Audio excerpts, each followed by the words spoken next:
So my name is Emily Williamson, and I'm absolutely delighted to be here in Austin. It's a lot warmer than it is in Boston right now. Appreciate that. And so today I'll be sharing a small piece of my research on a network of Islamic settlements in Ghana, West Africa, called the Zongo. While the bulk of my research has been about investigating the detailed local history of one of these settlements, today I'll be focusing on the major findings that thread throughout this longer historical narrative, to understand the Zongo as a network, but also to understand it as a larger comparative, or how it contributes to a larger comparative theoretical discussion about how marginalization functions in West Africa. So without further ado, I'll begin. The title of my talk is Understanding the Zongo, Processes of Socio Spatial Marginalization in Ghana. From its inception in the British colonial imagination in the late 19th century to its contemporary configurations, the Zongo is a significant and variegated network of settlements in Ghana. Zongo means traveler's camp or stopover in Hausa, and was first used by the British to define the areas in which Muslims lived. Initially, these settlements were temporary and inhabited by Muslim northerners migrating south for trading purposes or as hired fighters. Today, however, the Zongo has become a permanent, vast network of settlements, and there is at least one Zongo in every major urban center of Ghana. Despite their enduring and ubiquitous existence, the Zongo phenomenon is understudied. And when the settlements have been the subject of research, many scholars deny the Zongo a history. This research, therefore, uses history as the primary mechanism by which to dismantle, complicate, reconstruct, and understand the Zongo phenomenon, to demonstrate how it has evolved over time, with and against political, economic, and religious forces. In addition, because most scholarship on urban Africa explains settlement dimensions on social terms, this research invites the too often neglected spatial into the discussion. Instead of privileging one or the other, though, it stresses the mutual aspects of both, the socio-spatial dialectic. Rather than a sweeping comparative approach between settlements, my strategy has been to dive deep into an historical investigation of its most extreme case of marginalization, that of the Zongo located in the coastal city of Cape Coast. The research seeks to answer not only what combinations of historical and social factors have caused the Cape Coast Zongo to become so marginalized, but also what themes emerge from this particular case that may be generalized for all Zongos. To carry out this research, I collected and analyzed archival newspapers, letters, legal documents, photographs, and maps. In addition, I conducted both systematic and in-depth interviews and recorded my own observations in the form of field notes and diagrams. The research covers nearly 2 centuries, from 1823 to 2014.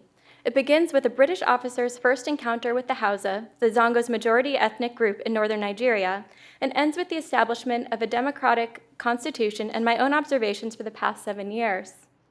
This time span has then been subdivided into 5 historical periods that mark particular spatial, social, and conceptual transformations for the Zongo settlements and emerging nation state. As I mentioned earlier on, today's presentation focuses on 4 major findings that thread across these historical periods.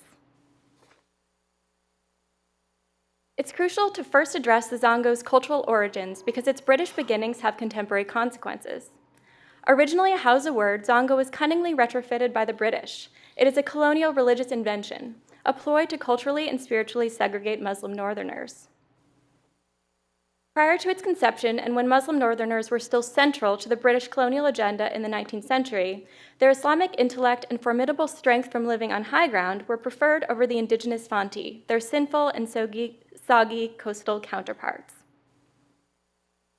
With the dawn of a pathological era, the end of the British Asante War in 1901, and the official establishment of the Gold Coast Colony in 1902, the British no longer needed the Muslim northerners and desired cultural segregation in the name of sanitation. Where native and European beliefs and spaces converged, however, was at the church, the lungs of the city. This shared space became the center for not only religious education, but also training in agriculture that simultaneously planted the seeds of nationalism. Rather than encourage integration, the British awarded the ex-Hausa soldiers a swampy area at Kotakraba they christened Zongo.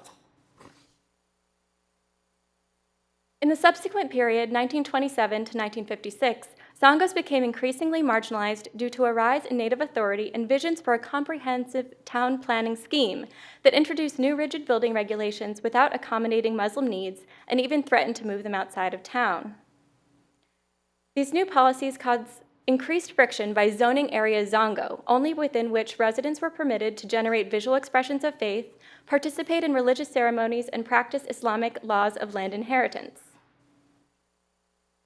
Despite the socialist agenda installed after independence in 1957 that banned the formation of groups based on religion or ethnicity, the nation-state still sponsored the Zongo's spiritual segregation, but under a political and social guise. Whereas before independence, the settlements maintained farms, slaughterhouses, madrasas, and a Mohammedan cemetery in areas orbiting Kotokraba Market, after independence, these religious and cultural spaces were perceived as foreign and demolished in favor of a new municipal assembly building, police headquarters, shops, and housing. As a result, the Zongo became increasingly internalized and associated with Islam. Today, spiritual segregation has been reproduced through the binaries of modernity and tradition. Just as modernity and Christianity have come to define the areas outside the Zongo, tradition and Islam have become its necessary complements inside. One Cape Coast resident voiced his own hopeful yet ironically tragic interpretation of Zongo. He explains that Zongo is not a place at all. It means transit, to travel, to not always stay in one place. It is actually not a Hausa word. Zon means to come in Hausa, and go means I go in English. It means we come and we go as we please. Despite the residents' emboldened vision of a Zongo that has been able to break away from its colonial maker, it reasserts both linguistically and conceptually the Zongo's origins in and entanglement with its colonial past. The struggle, sometimes more conscious than others, is a theme that will reemerge in the findings that follow. In addition to its origins bounded by and constructed of colonial desires for spiritual segregation, the Zongo is contingent on historical and geographical processes. Despite blanket claims that Zongos operate autonomously, the Zongo's spatial configurations change over time and echo the larger social and political systems of the city and region of which they are a part.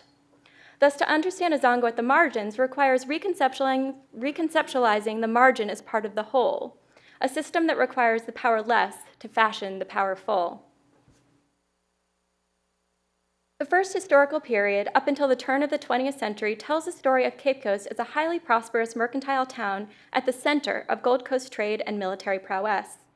This town, however, consisting of a hermetically sealed fortified castle, sustained a tenuous connection to the Gold Coast soil with other commitments to the slave, ivory, and grain coasts. Not yet labeled Zongos, the settlements of the Muslim northerners emulated a similar economic and spatial patterning. Geographically straddled between Hausaland, Cape Coast, and other colonial footholds, their positioning was also more prosperous, plural, and temporary. Those hired as fighters stayed at Cape Coast Castle. Those who were traders commanded an advantageous central position between Africa's elusive, resource-abundant interior and British seaports along the Gulf of Guinea, and still others stayed home to defend their territory in the north. With the shift of the colonial capital to Accra in 1877 and the official establishment of the Gold Coast British colony in 1902, the second period exhibits major changes in British policy and spatial hierarchies for Cape Coast and for the Zongo. Though the colony constructed new roads and rails connecting valuable resources to its important cities and ports, Cape Coast did not benefit from this new infrastructure and was relegated to the margins. At the same time, Cape Coast Town Council initiated surgical procedures to demolish, segregate, and reconstruct the city. The Muslim Northerners, however, were not part of this urban vision. Instead, they were reassigned to the margins at Kotokraba. The next period, beginning in 1927, illustrates Cape Coast's further decline in its economic demotion as agricultural producer because of its geographical positioning at the center to feed the colony's more prosperous cities of Accra, Sekondi, and Kumasi. In parallel, the Zongo also shifted to the geographic center of the city with the construction of a market at Kotokraba. However, economically advantageous for Cape Coast and the Zongo, their positioning remained subservient to and dependent upon the seat of government and town council authorities. With independence in 1957, the nation-state Cape Coast and Zongo became increasingly bounded and marginalized. Echoing the government's new policy for a national economy, spatial boundaries thickened and became increasingly defined, not only between Ghana and other regions, but also at the edges of the Cape Coast and Zongo. Rather than allow competition with other more successful industrial centers, the nation-state designated Cape Coast the schoolmaster of the nation and erected modern institutions at its perimeter. At the scale of the settlement, similar spatial modifications took place. Because there was little space to expand, economic pressures to open shops, and feelings of insecurity due to military rule, the Zongo constructed its own commercial perimeters protecting its swelling interior. Furthermore, echoing the nation-state's agenda for a collective national identity, Zongo simultaneously evolved into their own nation-state. Whereas before Zongos operated independently from one another, now the settlements identified with each other on political and on spatial terms. Finally, the last historical period, beginning with Ghana's fourth and current democratic republic, demonstrates contingency as manifested in Ghana's collective identity, defined by the mutual presence of modernity and of tradition. Whereas the nation-state charged Accra with advancing its modern image, it assigned Cape Coast with preserving its traditions. Cape Coast came to be viewed as not just an old city, but also a commodity for consumption, a past to which a tourist could return and in which foreign governments could invest. The buildings chosen to tell this historical narrative were those of the colonial legacy, the castle, forts, and estates hugging the Gulf of Guinea. Following a similar pattern, former Zongo residents who had decided to leave the settlement for a modern way of life outside sponsored the preservation of a traditional settlement inside, so as to have the ability to return to tradition, religion, and their forefathers. Whereas Cape Coast national and international investors chose to preserve the country's colonial monuments, the Zongo chose its religious institutions, its madrasas, mosques, and collective space for religious ceremonies. Closely linked to historical and geographical contingency is that of the Zongo's socio-spatial complexity. Though viewed from outsiders as a cohesive network, Zongos vary widely depending upon their geographical position, size of the city within which they operate, and the city's political and economic stability. Zongos in the north have a more fluid boundary condition because the inhabitants living outside the Zongo also practice Islam. In Wa, for example, one resident explained that the Zongo is the town. In addition, these northern territories are closer to the homes from where most of the Zongo residents have once migrated. Moreover, these areas are located the furthest from Accra, once the seat of the Gold Coast colony and now the seat of national government. The further south one travels, therefore, the more rigid the religious, cultural, and political boundaries become. Besides the north-south axis, a Zongo's prosperity is also linked to the size of the city. Most often, the larger the city, the larger the Zongo. In addition, as Zongos increase in size, they tend to become less bounded and more dispersed. Thus, without the pressures of a singular bounded location, Zongos have more capacity to grow with rather than against the city. Furthermore, a Zongo's relative degree of prosperity or marginalization is a function of the nation-state and city within which it resides. Because Cape Coast has endured long-term economic decline, is relatively small, and is located along Ghana's most southern edge, the combination of these factors have contributed to the Cape Coast Zongo's extreme case of socio-spatial marginalization. Aside from regional and city levels, the Zongo's internal geography is equally diverse and rarely distinguishable from its context. While in some instances there is signage, most residents explain that Muslim dress and mosques demarcate a Zongo. Within the settlements, architecture ranges from modern concrete block structures to those built of wattle and daub. In some cases, a neglected mud structure might have a satellite dish poking up from its roof, and in others, a substantial concrete structure might only contain a contorted, rusty bed frame.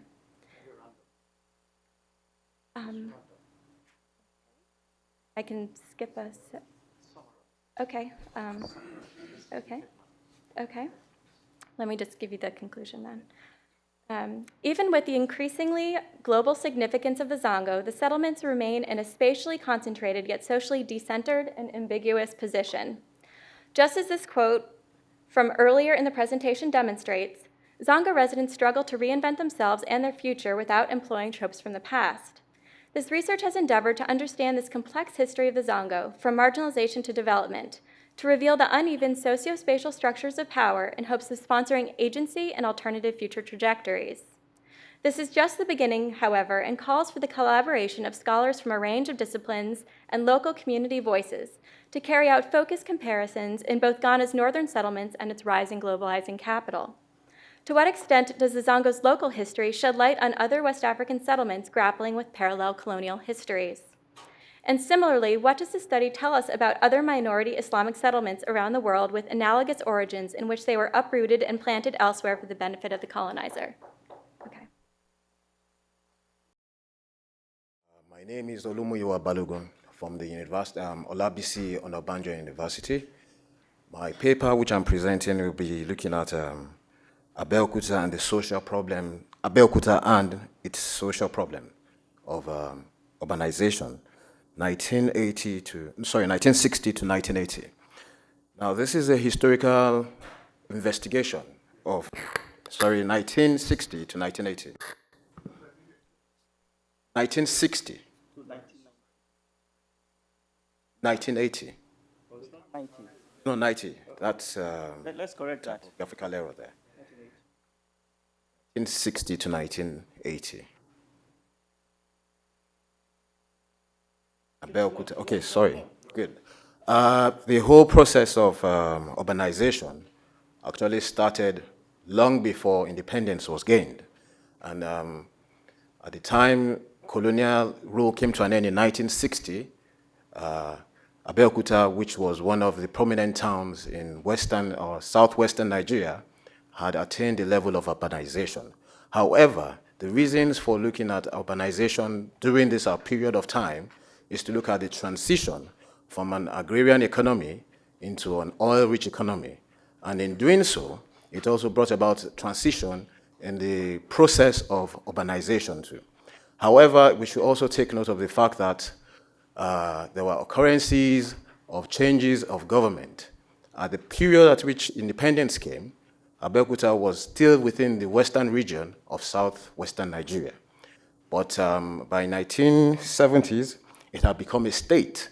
And then there was the Civil War, which also gave grounds to certain changes. All this I had looked at in the progression. However the case may be, there were certain occurrences. The system had brought about changes in the pattern of societal segregation. That is to say that the state itself, the city itself, the town itself, Abeokuta, had become urbanized.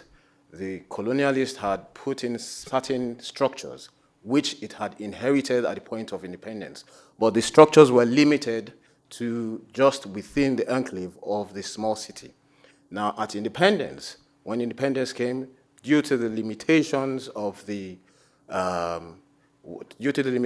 what the Europeans had put in place, they were not able to build on it, regardless of the fact that they had inherited an agrarian economy. Now, having attained this level of development, the government that came in place went on to, went on to lay bare at its table certain developments, in the sense that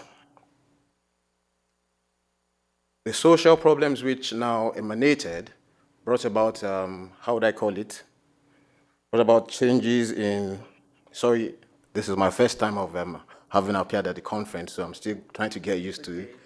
Okay, so I'm trying to get used to the whole process. Now, That's the idea. Really. okay. So the whole process of urbanization, like I said, brought about changes, or it affected the social problems. Now, one of the social problems that emanated was crime. But before we go into crime, settlements, informal settlements, as a result of the urban centers, the growth in the urban center, that is Abeokuta, led to the development of enclave towns, or enclave, enclave settlements, that more or less began to attach itself to the city. Now, in doing so, because the inherited structure, the health centers, the GRAs that were created by the the past government, that is the colonial government, had been retained. The structures that were created by the colonial government had been retained, but the government that inherited at independence did not develop on these structures. Rather, they were limited because of the fact that it was created, the structures were created to meet the needs of the Europeans. But after independence, this limited development was still sustained, despite the fact that they had inherited an agrarian economy. But at the 1970s, when there was the oil boom, certain structures also began to find its way into the city. Now, however the case may be, it still did not go beyond the level of, how can I call it, urbanized setting. However the case may be, it gave rise to social problems such as the inadequate presence of these structures. Now, like I said earlier on, the structures that were created from, or the structures that the Europeans had put in before independence were still the structures that were sustained. But by the 1970s, when the oil boom came, there began to be certain changes in these structures. And these structures did not, however, encourage a situation whereby one could say that it had sustained or it had brought about, it had brought about urbanization. Yes, urbanization already existed, but the degree at which urbanization came in varied from what happened in Lagos. Lagos, which was a colony, and also the centerpiece of European growth and development, was also seen as the point at which urban issues or urban structures also trickle to other cities. Abeokuta was also seen, or is also seen here, as being a sister city to Lagos. Why? Because there was also a significant presence of Europeans in terms of administration. Now, of course, the essence of this paper is not to look at the benefits of urbanization. However, the essence of this paper is to look at the social problems that came after urbanization. Yes, the degree at which urbanization occurred in Abeokuta probably was not the way and manner it occurred in Lagos, but it gave grounds for certain occurrences. Now, crime, like I said, was a fallout of these social problems. Attendant to this was the issue of rural-urban migration. Because the facilities that were created or that were put in place was not existent in the rural areas, it attracted more people to come to Abeokuta. Aside from also attracting more people to come to Abeokuta, it gave rise to the issue of housing. Now, this period, like I also said, it witnessed certain changes or certain transitions from 1960 to 1980. Regardless of the wealth that was sustained from the agrarian economy it inherited during independence, and also regardless of the oil booms, it still was limited to what had already been in existence from colonial period, meaning we had the GRAs restricted to the administrative setup of the colonial systems. Now this was moved, the inheriting working class, middle class, had moved into the GRAs, and this also created a kind of segregation too, which we saw in the colonial period, but which was carried on into independence period and subsequent period. Now, we also see the inadequacies of utilities. Now, the utilities that were created was just to sustain the limited population of the Europeans. Now, those who inherited the structures put in place did not build upon it, despite the fact that the agrarian economy was generating revenue for the country. And then despite the fact that Nigeria also experienced oil boom, what really happened was that not so much attention was paid to developing these infrastructures. Aside from that, one other social problem that emanated as a result of the urbanization is the inadequacies of the structures such as health centers. The maternity health centers were, like I said, limited for and the use of the working class setup that was created during the European period. Now, this working class, like I said, transmuted to become those who inherited the structures. But be that as it may, it was restricted just to Abeokuta and not the environment. And after the Civil War, and then immediately the oil boom came, the wealth of the state increased, so to speak. The state itself should also be, it should be noted that the state itself could not be compared to Lagos State. Lagos State also being the commercial center and the avenue through which the Europeans came, developed at the degree of development that occurred in Abeokuta, which resides on top of Lagos, varied. Though Abeokuta is regarded as the avenue through which the Europeans were able to spread education and what have you, it still did not translate to bringing about changes pertaining to urban development, so to speak. So therefore, we can say that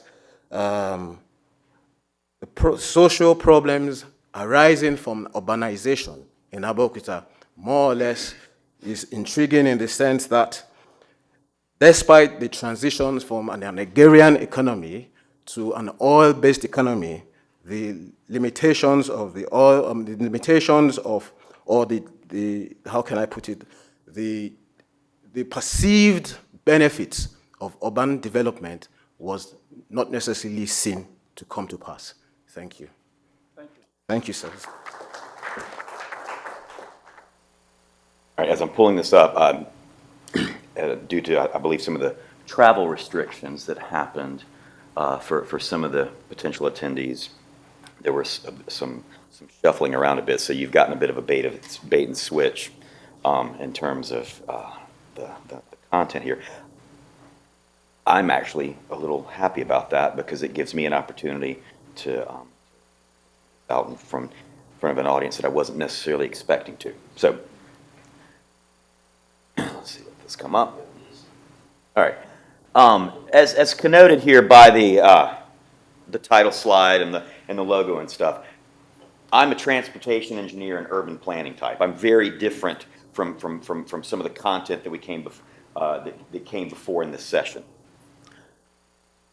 The original session, and I think ultimately what I want to do, it'd be interesting to see the reaction. What I want to get here is moving from a traditional, we just heard a presentation on the impacts of colonialism and that sort of thing. Well, we still live in a situation where a lot of this sort of Western-backed decision-making, the World Bank and the authorities that I almost said authoritarian, which I really didn't mean to.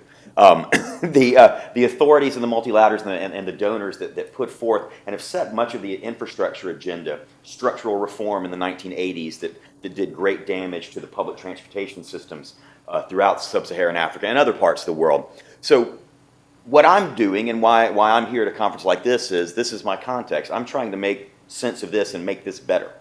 Make this a better thing. Now, if you go back to some of the enthusiasm that came out of the Green Revolution and some of the mistakes with agriculture, again, coming from the West into sub-Saharan Africa and other places, there was a reappreciation, if you will, of indigenous knowledge and indigenous cultures.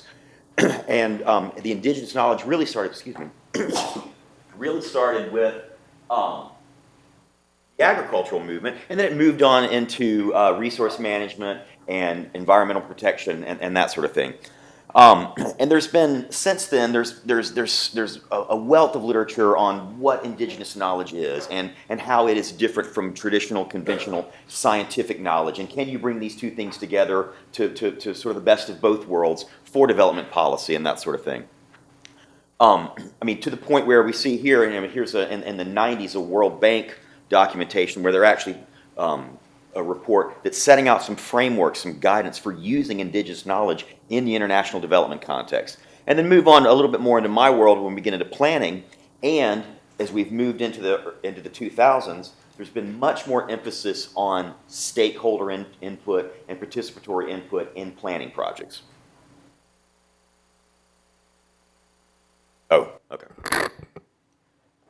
Usually I don't need a microphone, so I was trying not to lean in. So the question we've asked here is, I mean, it's been well established. Indigenous knowledge has been shown to have a place in agriculture and natural resource management and all these things. So the idea is there a place for this in urban transport planning? Probably one of the most obvious reasons for is this rural to urban migration, and you have people from different locations throughout various nations moving to urban locations, and they're bringing their cultures, they're bringing their indigenous knowledge, indigenous knowledge, and the lines that blur between them. But when you have cultures that move into urban areas, and there have been investments in certain suburban areas in bicycle lanes and bicycle facilities, but women, some half the population that's moved in, are not allowed and discouraged from using that particular mode of transportation. So how do we capture these things formally in a transportation planning process? And in the interest of time, there's a lot of literature on when you get into this indigenous knowledge, what aspects of this knowledge are tacit, that's what really comes from inside and the culture and that sort of thing, and what's explicit. And you can break down scientific knowledge and indigenous knowledge. They both have tacit and explicit context. So we developed a framework, and we tested it to see if we could capture, to the extent that some transportation engineers working with some others locally and elsewhere could meaningfully capture some indigenous knowledge into the process. So what we did is we did a case study in Accra, and we chose this because we had access to some conventional transportation planning studies where European, in this case French, consulting firms had spent hundreds of thousands of dollars taking the normal conventional path to study urban transport planning and make these decisions. At the end of the day, hundreds of thousands of dollars collecting data and all the issues with collecting data in developing countries. At the end of the day, all you're trying to do is make a sound decision that can be justified and backed up by policymakers and politicians, and ultimately be useful to the end user. I'm sorry, I'm not sure what just happened. So we had 5 projects, and these were existing projects that had been planned and studied by the outside consultants. And here's sort of the areas where they are. The point is, on this map, they were all over Accra, and these were major infrastructure projects that were under consideration and had been studied. So what we did is, instead of going out and doing a conventional hardcore engineering data intensive study, we made this more of a people-focused participatory process where we went basically and interviewed both system users, everyday folks, and system providers. And you can see a list of here, from highway, from ministry level down to local planning and some of the consultants, the private transport unions that operate the trotros, the minibuses. So we talked to the people that we needed to, and that's where we got our information, our knowledge, not from collecting data and crunching it in a quantitative data in a traditional sense. So this is the framework. So the top level was what's more important: environmental issues, social issues, economic issues, and we got input on that. And when we got this input, we went out. And I had a team with us to do this in local dialects and such. We went around numerous locations, interviewed a little over 300 people, and this was a pilot study. We would like to do more, but funds were what they were. We developed these weightings, these priorities for different, what's more important: economic, social, environmental. The top one was, that's what we got from one individual. So this individual clearly sees environmental as more important. When we did it for the entire group, you can see that it shakes out differently.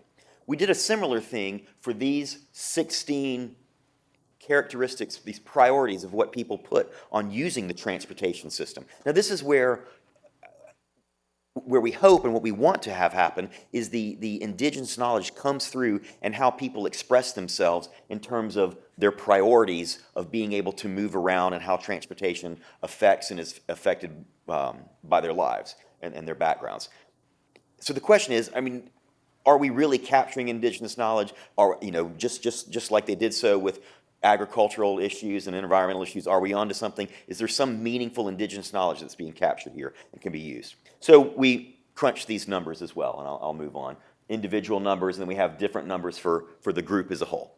And then we took each of those 5 projects and we had workshops with local experts and said, look, this particular project here was a motorway expansion. One was a bus rapid transit expansion. And we sat down for days of workshops and said, look, which of these 5 projects is going to have the best impact on job accessibility? Which one is going to have the best impact on creating a more stress-free travel environment in Accra, and that sort of thing? So that would be our scientific knowledge. And we went through and we have the numbers, we have the individuals, we have the weightings.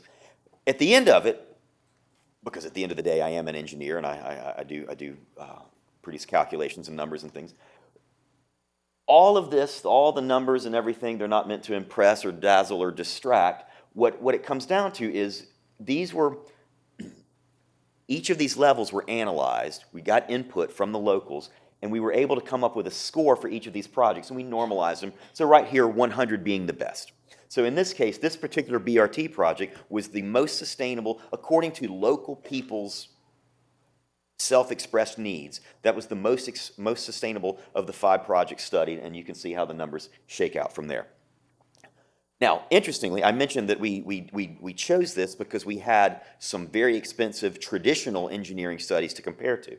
If you look at these 2 projects, the roadway projects, in the original study, this one was in a traditional cost-benefit quantitative analysis. It was ranked the highest, and this one was ranked the lowest.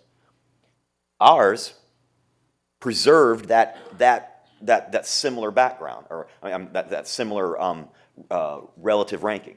Same thing with the BRT projects. Separate study, this one was higher, this one was lower. Ours preserved that, but what ours did was able to compare them all. And in the world of transportation planning, it is beyond apples and oranges to compare bicycles and non-motorized transportation, bus rapid transit, and cars together. So we were able to do this.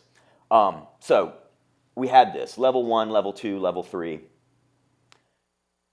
The calculation internally here, this equation at the bottom, that's where these numbers come from.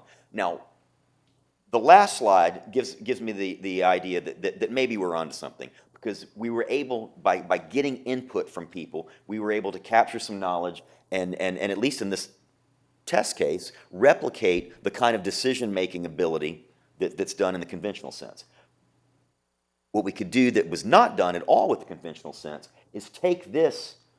The impact project K is predicted to have on sub-criteria J. So the motorway project, what kind of impact is it going to have on education access in relation to social criteria? And now, because we engage the people, we can actually map out, the colors are each of the projects, and this is male versus female. We can get a sense of how each of these projects would be expected to serve different constituencies. So here's how the male and the female shake out. For the social criteria, similar things, and we see a lot of these things are very similar, but there are slight differences. We can even take it and look at a specific project. So in this case, this is the highest ranked bus rapid transit project, and we can look at how that project was viewed and how the impacts it would be expected to have for constituencies of again, this would be self-declared high, medium, and low income. So that's what we've set out to do. I'm not going to stand here before an audience at an Africa conference and say that I am now an expert in indigenous knowledge. I've still got a lot to learn. That's why I'm coming to conferences like this and continuing to move in a new direction. But I think there's some value here. I think there's something that the ability to capture this information and get it back into a process that historically did not consider these type of things. There's issues of, particularly when you're dealing with the donor banks and the multilaterals, there's issues of accountability and showing how stakeholder groups are being accommodated and how many infrastructure projects have been funded, tried, and failed because they didn't have local buy-in. Maybe this is a step in the right direction towards that. Now, as we go forward, there's still more work to do. we want to do some expanded case studies, do it in some different locations. I want to collaborate with some more people that are further in epistemology and anthropology and such, to make sure that we're really drawing out the indigenous knowledge aspects that are there to capture. Add some spatial dimensions when you're doing these surveys. Be able to know where people are. This type of information that we're showing here. Be able to put this together with travel behavior, where they're leaving, where they're going, how long it takes them to get there during the day, and then eventually look at this thing and beyond just the urban context, but actually in both the rural and regional levels. And that was it. Again, I sorry to crash your party and come into this session. Certainly welcome to or happy to field any questions when we get to that point. So thank you.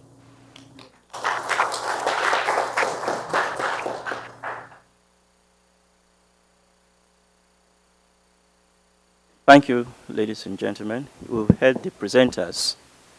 And just to remind you, have a target time to complete the session at 3:30. And so we must work within that limits. We will take questions from questions, comments. Our first paper, just by way of summary, our first paper by Emily Ann talks about Zongo. Just a minute, I'll get to you. Our first paper, since I have the privilege of being here, I think I also have the privilege to also say the first few things, you know. The first paper on Zongo, it deals with local settlements, and Emily actually looks at the settlement in Ghana. It's a Muslim settlement, and looks at the origin, the evolution over time, the issue of urban vision, and how it has not met with the local interest, and how the Zongo settlement has taken on self-help. In fact, it's a question of a conflict between modernity and tradition. In fact, modernization and development. That's the whole summary of it all. The other gentleman takes a look at Abeokuta, a social problem in urbanization. And he looks at Abeokuta from an agrarian economy to an oil-rich economy. In fact, he looks at Abeokuta, the urbanization under colonial period, through independence, and after 1970, the problems that have been encountered, particularly the fact that Lagos is at close proximity with Abeokuta, and so it shares the same problems with Lagos. And it talks about urban migration, the issue of housing, inadequate facilities, and then health center. The other paper presented by our good friend on indigenous knowledge is also his question of what is indigenous knowledge? That's the basic question. And how can you use indigenous knowledge for development projects? How do you use it for planning? And we talk about indigenous knowledge when we talk about agriculture. But this time around, why don't you also talk about the use of indigenous knowledge when it comes to urban development, urban transportation, as well as the processes of planning? They've taken a look, he's taken Accra as a case study, and he has told us that in terms of methodology, they have interviewed.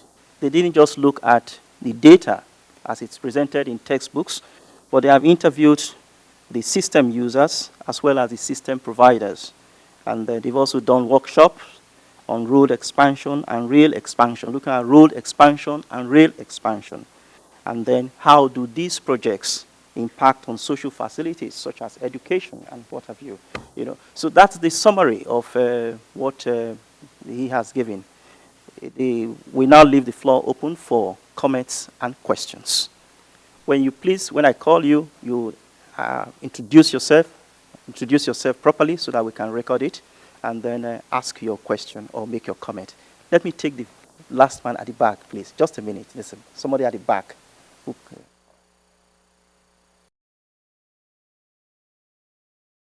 Okay, I'm already in trouble, so I'll try to keep this as brief as I possibly can.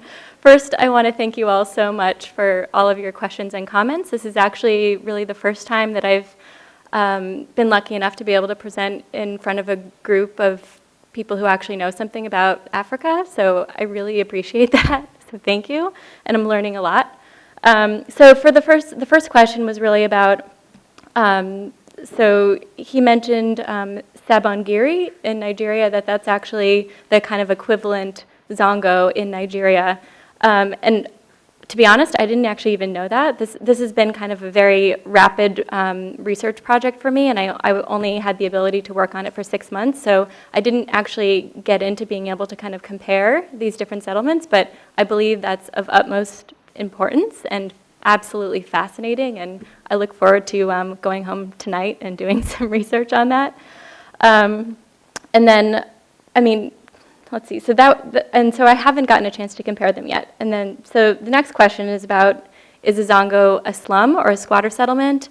And unfortunately, I think scholars have most often reduced them to calling them slums or squatter settlements, but actually part of my presentation is really dedicated to really demonstrating that there's a lot of variation among Zongos, and it depends on so many different factors that they can't be described as slums or squatter settlements, because there are Zongos in the middle of Ghana or northern Ghana that are actually extremely prosperous and described by many citizens as being more prosperous than other parts of the city. So again, I don't have time to go into it in detail, but they vary a lot. And then the last set of questions, I guess it was more about comments and needing to relate this kind of deep historical, maybe more descriptive understanding about what the Zongo is about to development. And again, unfortunately, I haven't had the chance to develop that yet, because there was so much that needed to happen in terms of really understanding the history of these places and draw patterns out of that, that I think the next step is understanding that linkage to development. Well, basically, the essence behind the writing or the paper is to look at the transition from what had been put in place by the British and to see how far this transition had brought about change. But one thing I want us to note is that 1960 and 1980 is a, how would I call it, is a wide gap of time. Would have stopped at 1979, which ushered in a new civilian government. But then I could also say that it probably did not allude to developments after 1979. But basically, I'm looking at the process of evolution of a city, one of the major cities that emerged during the period of colonization. However, there is also something I want us to take note, that Abeokuta had already evolved the process of urbanization before the colonialist came. The only thing I feel is that the structures which were created by the British were put in place to serve their own purpose. Now, these structures became inherited by the political group that took up independence.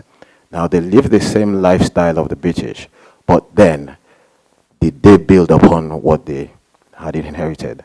Though these structures were limited, and then we cannot therefore say that Abeokuta is a primitive society. No, Abeokuta had evolved the process of urbanization long before the British had come. But I would accept some the issues that have been raised in good faith. Like I said, this is my first time I'm going to be presenting a paper of this nature, and I just got in today, so I've not slept a wink. I've been having cough in my system. We were held up by a sandstorm in Dubai for over 3 hours. Visibility was low, so I'm still ruffled up, and I'm still going to get the hang of standing in front of people who are not my students, and who I have now turned to be a student in front of. So I beg for, how would I put it, I crave your indulgence, and I nearly lost my nerve because I was like, wow, okay, everybody's staring at me. Wow, what's happening? I think I lost it halfway, but I really crave your indulgence, and I have taken the corrections in good faith. Thank you. But the whole essence of what I'm trying to do is look at, how can I put it? Thank you, Mr. Okay, Balogun. thank you very much. Thank God you. bless. Thank you. And part of the motivation behind this is in the West, what's happening for urban transportation planning and everything. You've probably heard the term, in other words, big data. It's just data, data, data. How much data can we get and how many numbers can we crunch? And I think we lose some of the human aspects of this as we go forward. And I am sincere in thanking you for the kind words.